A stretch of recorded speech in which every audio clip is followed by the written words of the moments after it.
আসসালামু আলাইকুম। দেশ ও প্রবাসের ভাইগণ বন্ধুরা কেমন আছেন? সবাই আশা করি সকলে অনেক বেশি ভালো আছেন। আজকে মালয়েশিয়া ভিসার আরো একটি আপডেট ভিডিওতে আপনাদের সবাইকে স্বাগতম জানাচ্ছি।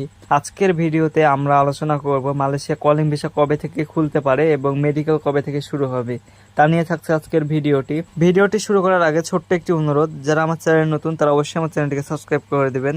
বর্তমানে বাংলাদেশ ও মালয়েশিয়াতে একটি কথা ছড়িয়ে আছে, সেটা হলো 12 লক্ষ শ্রমিক নেবে মালয়েশিয়া সরকার, এবং ইতিমধ্যে এই তথ্যটি ছড়ানোর পর প্রচুর পরিমাণে টাকা পয়সা লেনদেন শুরু হয়ে গেছে। তবে গত কিছুদিন আগে মালয়েশিয়া সফরে গেছিলাম বাংলাদেশের একটি প্রতিনিধি দল। তারা জানিয়েছে যে মালয়েশিয়া সরকার বর্তমানে 12 লক্ষ শ্রমিক নিবে না, এবং যারা কলিং ভিসায় যেতে চান তাদের উদ্দেশ্যে বলেন কোনো দালালের কথা শুনে টাকার লেনদেন করতে যাবেন না। সর্বমোট 2 থেকে 2.5 লক্ষ শ্রমিক নেওয়া হবে এবছর মালয়েশিয়াতে।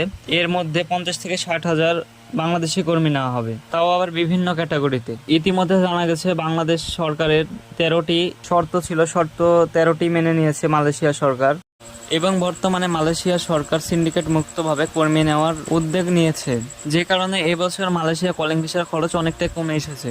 ন্যূনতম 1.5 লাখ থেকে শুরু করে 1,60,000-এর ভিতরে কলিং ভিসা হয়ে যাবে, আর আপনি খুব সহজে চলে যেতে পারবেন মালয়েশিয়া। বর্তমানে বাংলাদেশ ও মালয়েশিয়ার মধ্যে কলিং ভিসা যে শ্রমিকগুলো যাবে সে চুক্তিটি সম্পূর্ণ হয়ে আছে। হয়তোবা সামনের মাসের ভিতরে কলিং ভিসা খুলে যেতে পারে, অথবা পরের মাসে খুলতে পারে। তো এই ছিল আজকের ভিডিও।